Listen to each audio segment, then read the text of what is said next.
Donde abordo desde una perspectiva socrática esta parte.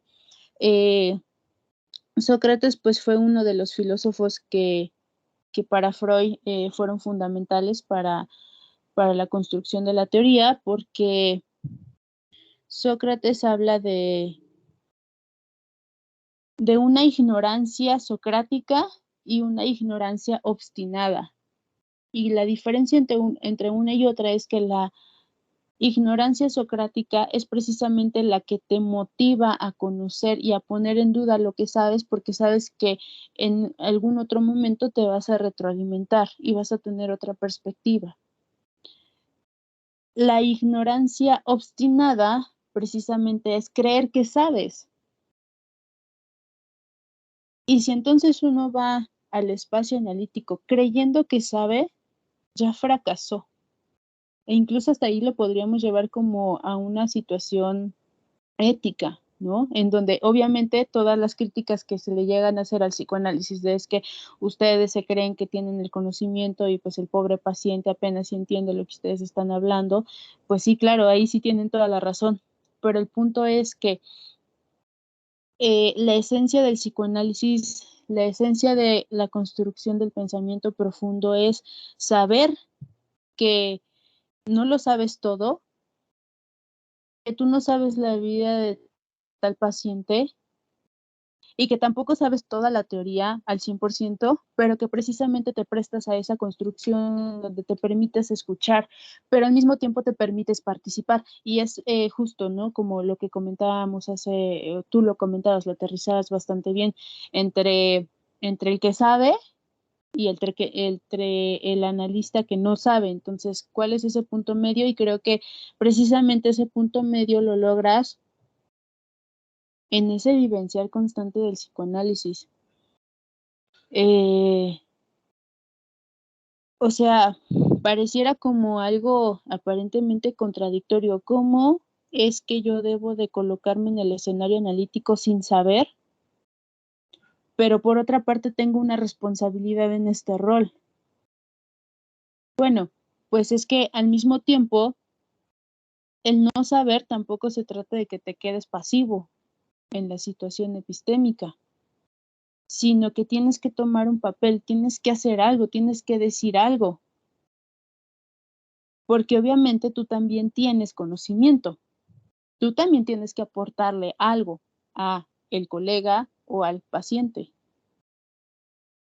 Entonces, es saber tener uh, ambos roles en donde también uno tiene que construirse en una autonomía de, sí, no lo sé todo, pero sí me esfuerzo por estar conociendo, sí me esfuerzo por estar afinando mi pensamiento, sí me esfuerzo por aceptar ideas contrarias a la mía, contradictorias, que si bien también tengo el derecho de construirme una postura y de decir no estoy de acuerdo, bueno, pero para decir no estoy de acuerdo tuviste que haber planteado argumentos para decir que no estás de acuerdo. Y ese ejercicio de plantearte argumentos, pues es precisamente seguir en esta responsabilidad activa de construir conocimiento. Fíjate que ahorita al inicio me quedé con una idea muy rara de esa situación, porque si bien me quedé en la mente con epistemofilia, también en mi mente, no sé de dónde lo saqué, pero era epistemofobia. Oh, epistemofobia. Tenía en la mente y con eso es que traté de abrir el diálogo con esto, pero me causa mucho ruido ahora que lo vas justamente poniendo porque ya puedo entender cosas que me había quedado un poquito estancado en tu texto, porque no sé por qué lo tenía así en la mente. Y ahora que lo colocas como justamente epistemofilia y dentro del marco que lo vas nombrando, ¿encontrarías alguna diferencia en tanto que tal de hablar de filosofía? Oh, qué interesante. Filosofía, amor por el conocimiento, y epistemofilia, amor por la construcción del pensamiento. A lo mejor ahí hay un punto, ¿no? si hablas de epistemofilia es que tú eres un actor activo en la construcción de tu cosmovisión. A diferencia de quizás la filosofía, que es una verdad ya dada, que solo hay que descubrir, por ejemplo. Pues pudiera ser.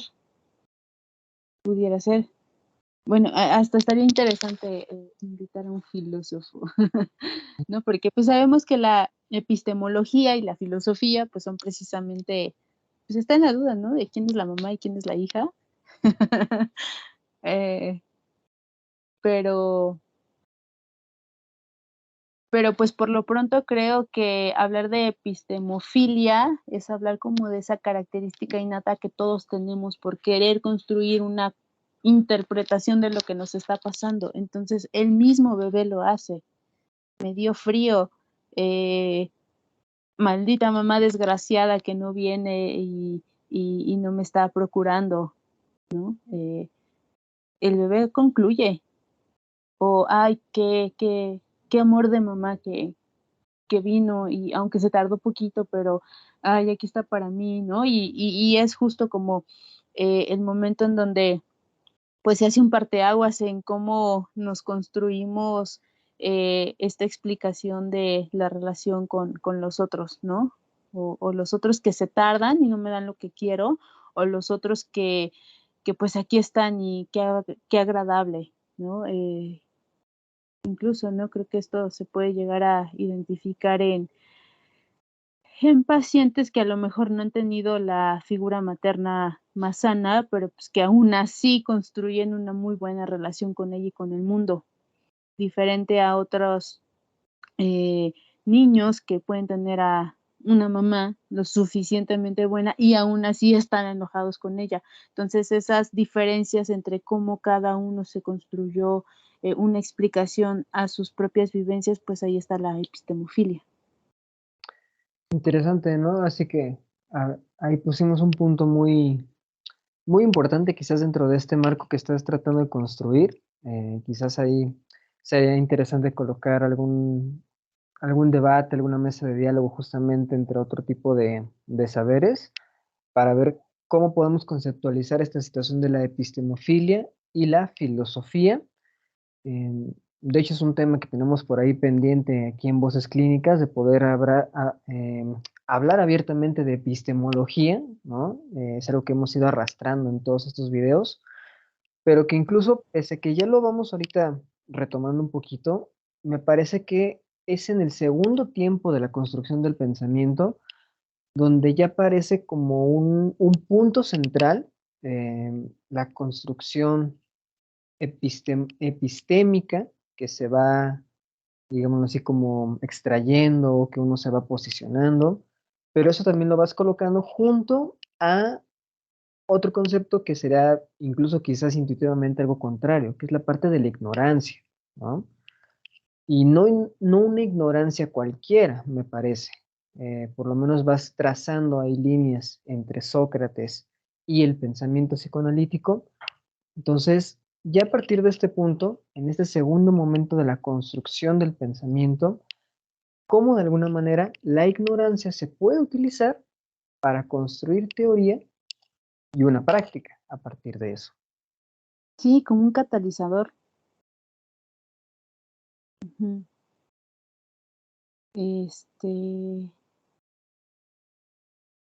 Pero vaya, o sea, la ignorancia bien delimitada, porque si no caemos en vicios. Ah, como la ignorancia es precisamente el camino al conocimiento, me voy a quedar como ignorante. Ese es un vicio, sería un vicio muy riesgoso. Entonces hay que delimitar cuál es el papel de la ignorancia y cuál es el papel que uno tiene frente a esa responsabilidad de ser autónomo frente a la teoría, de poder hablar de la teoría, de poder eh, sumarle a la teoría, de participar, o sea, finalmente es eso, participar. La ignorancia no es caer en ese punto de conformismo y de pasividad, es una ignorancia que, pues, si se lleva por el camino de la curiosidad para ir sumando, pues entonces estaríamos hablando de una ignorancia como la conceptualizó Sócrates. Entonces, de hecho, Sócrates tiene una conceptualización de la locura y es precisamente locura aquello que se deriva por la ignorancia obstinada, en donde yo siento que sé. Y pues bueno, eso en sí es un riesgo en todos los sentidos, no solamente hablando como de lo teórico, de lo intelectual, sino también en el empobrecimiento que puede tener esto en la personalidad, ¿no? De uno mismo. Incluso tomando en cuenta esta situación de la ignorancia, o al menos los dos tipos de ignorancia que colocas sobre la mesa, quizás incluso un poquito, ¿no? Pensar que la duda metódica, ¿no? La que de alguna manera pone Descartes para poder utilizarlo como un método de investigación, también parte de que justamente hay algo ahí, algo que de alguna manera ya sabemos como parte de una construcción teórica, ya podemos ver el mundo de una manera, pero ahora hay que investigar ese mundo. Ahora hay que hacernos preguntas sobre ese mundo dentro de cierta forma de verlo, ¿no? De alguna manera decir, bueno, como lo mencionaba hace un momento, yo sé esto, yo sé que desde mi marco teórico hay tal forma de concebir la realidad, pero ahora cómo eso lo pongo en duda en los casos, cómo eso lo voy colocando en el juego incluso dentro del propio dispositivo, incluso no como que la teoría ya es un saber unificado y estático, sino que también la teoría es algo que se va moviendo a través de justamente lo que va ocurriendo en la clínica, ¿no? Es algo que podemos decir que es circular, ¿no? La teoría va hacia la práctica hacia la teoría. Entonces hay un diálogo ahí bastante interesante desde justamente ese punto de una ignorancia donde hay algo que yo no sé, pero que tengo que llevar a esto que sé, pero no quedarlo aquí, sino devolver algo de este otro lado. Y me parece que esa es una de las cosas que la clínica, y me parece que en realidad tendría que ser cualquier clínica en realidad, tendría que hacer. En lugar de solamente apropiarse del conocimiento y hacer más grande la teoría, tener que devolver algo al mundo, ¿no? Me parece que ahí ese punto, esa segunda fase de la construcción, tiene algo que ver con eso, ¿no? Ahora, ¿cómo devuelvo algo ahí? ¿Qué voy a hacer ahora que ya tengo como este efecto retroactivo, como alguien que se está posicionando como analista o que está siendo tomado por la posición de analista, ¿no? No sé qué pienses. Y eso es Freud, eso hizo Freud, o sea, esos son los movimientos de Freud. Y hasta Sí. él mismo lo va diciendo. eh, Pensaba esto, pero ahora creo que esto, y por lo tanto no destierro lo que había pensado, pero lo sumo y lo complejizo y lo ramifico. Entonces, y aquí, de hecho, ha sido como una pregunta que me he hecho últimamente. ¿Qué quieres aprender de Freud? ¿Los conceptos o sus movimientos? Y creo que precisamente los teóricos post-freudianos cacharon los movimientos de Freud y se permitieron hacer teorías distintas, no estirando los conceptos como ligas, que igual si los estiras se van a romper en algún momento, sino identificando los movimientos de Freud, identificando que era una persona por excelencia epistemofílica y que entonces a mí me invita a despertar mi epistemofilia. Quizás ahí, por ejemplo, sí podremos armar incluso ahí otro debate. Ahí ya vamos dejando debates aquí sobre la mesa, ¿qué te parece? Sí. De qué tanto sí se fueron estirando algunos conceptos y qué tanto otros se fueron rompiendo. No tanto quizás por este estiramiento, sino porque ya no era necesario darle una continuidad, ¿no? Pero ya que tenemos esto sobre la mesa, entonces, ahora sí podemos pasar, creo que al tercer momento, donde ya no solamente se va a tratar de la parte de cómo uno, en tanto figura como individuo, se posiciona en ese lugar, sino justamente lo que decías hace un momento, ¿no? De poder llevar ahora esto a una comunidad, ¿no? Ya hemos hablado de cómo hay que apropiarnos de la experiencia retroactivamente por darle algunas connotaciones mías a tu investigación, bueno, mías entre comillas, obviamente. Mías, Em, entre comillas. Hablamos justamente de poder ahora llevar eso a una forma de entender el mundo y hacer un método a partir de eso. Y ahora, ¿cómo eso que hace uno se hace en comunidad? Sí, claro.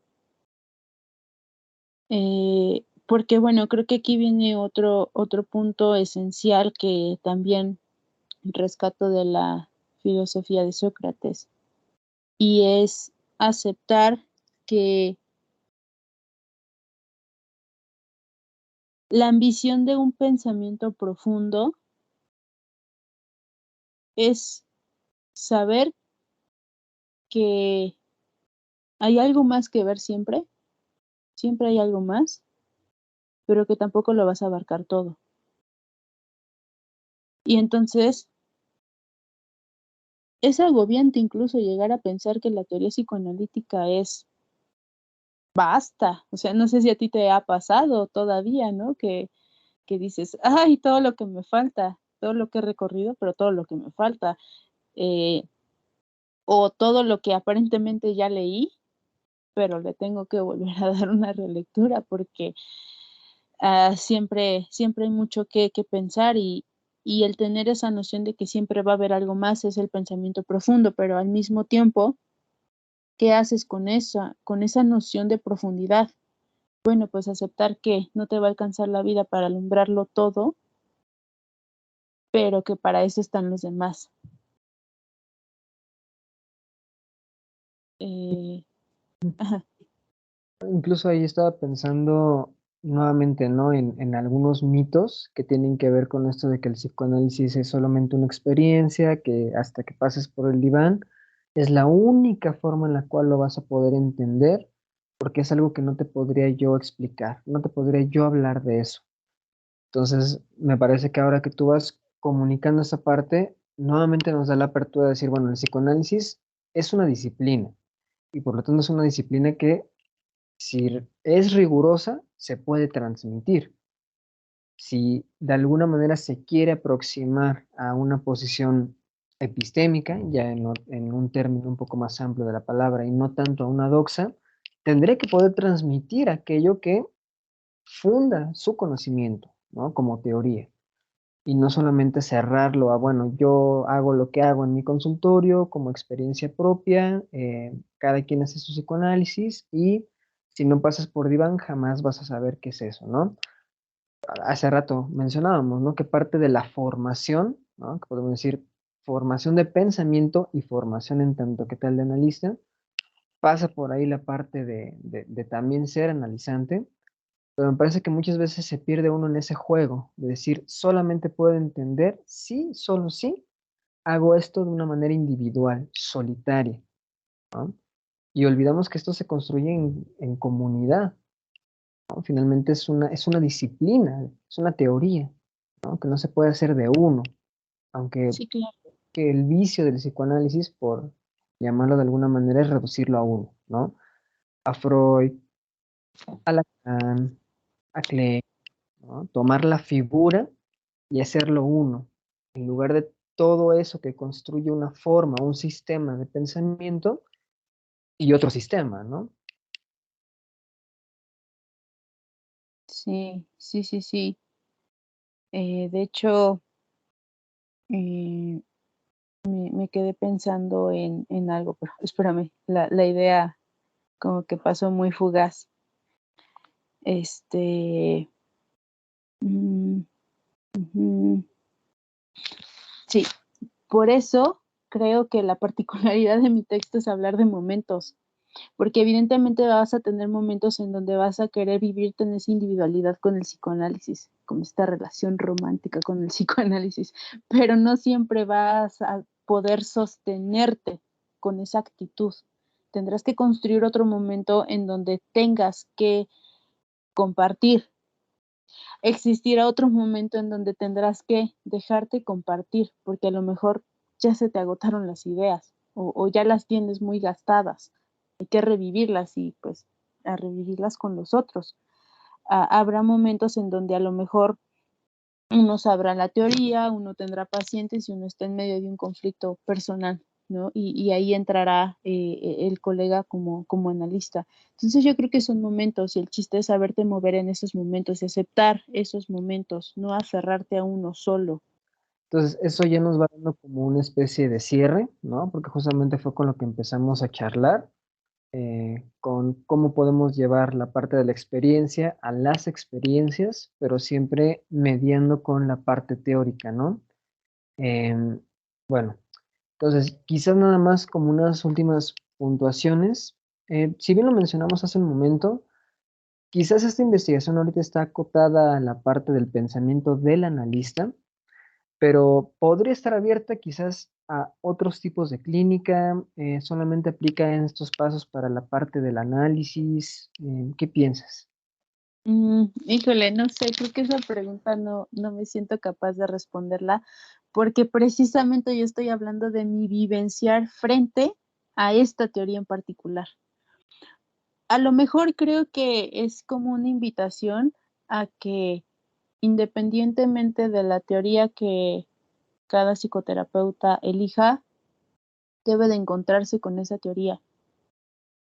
Y debe saber llevar de la mano, pues sí, la teoría, pero también su propia vida, porque tampoco se trata de que nos alienemos en la teoría, porque incluso estamos perdiendo en una situación así la parte humana que te va a ayudar a entender a otro humano, si se trata de que ejerces la clínica, obviamente, ¿no?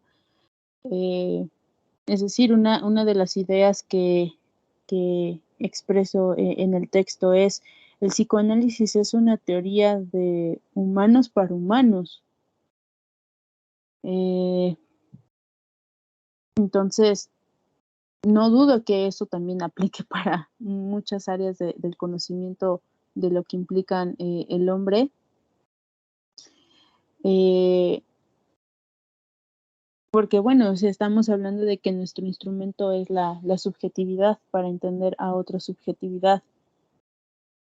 Entonces, creo que sí podría ser como una invitación a que quien se dedica a la clínica, independientemente del marco teórico que utilice, sí se ponga a pensar cuál ha sido su recorrido personal con esa teoría, porque por algo, cuando estamos haciendo lectura de XY teoría, a uno le llama la atención una parte y a otro le llama la atención otra parte.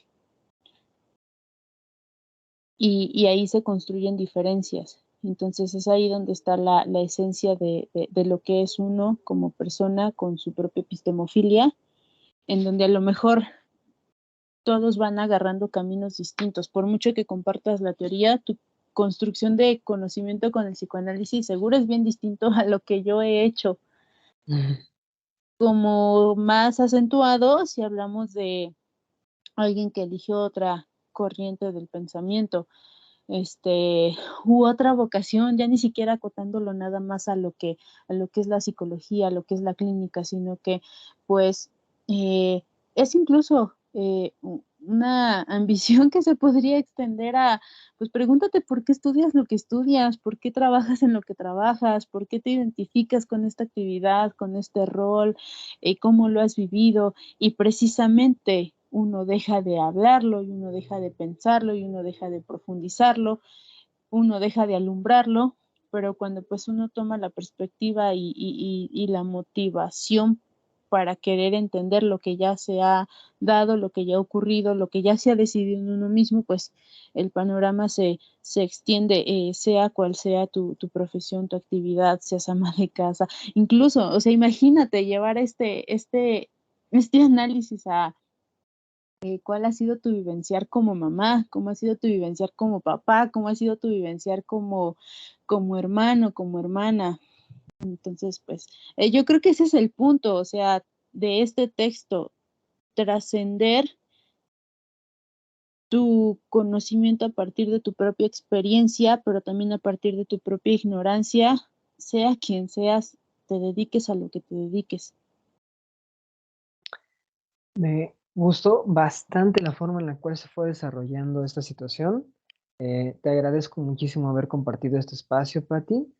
Me parece que esto último que vas agregando abre bastantes posibilidades para tu investigación y justamente para ir ya dándole este punto final a la conversación, me gustaría saber si quisieras agregar algo más, si de alguna manera las personas que van escuchando pues sí, este pequeño diálogo de este texto que has construido se quieren acercar a ti y quizás construir un poco más en ese sentido o ver tu investigación, dónde te pueden encontrar.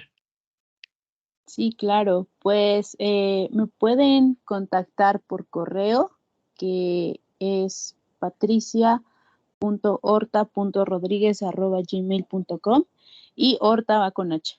Este, pueden escribirme por este medio. Realmente soy alguien que está muy atenta al correo, entonces es casi como que me están enviando un WhatsApp. Eh, y pues bueno, sí, sería un gusto trascender esta conversación.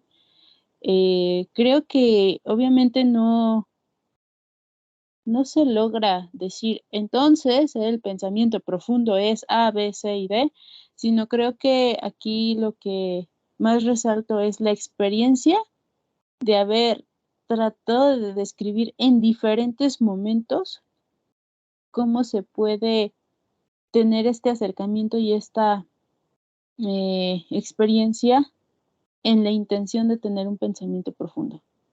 En la intención de tener un pensamiento profundo. No decir, yo ya lo conozco, yo ya llegué ahí. No, en la intención, en el hacerlo, no en el concluirlo, no en el ya lo tengo, no, en el hacerlo. Creo que eso es como lo que puedo decir de este texto y que de hecho, cuando lo concluí, encontré otro momento.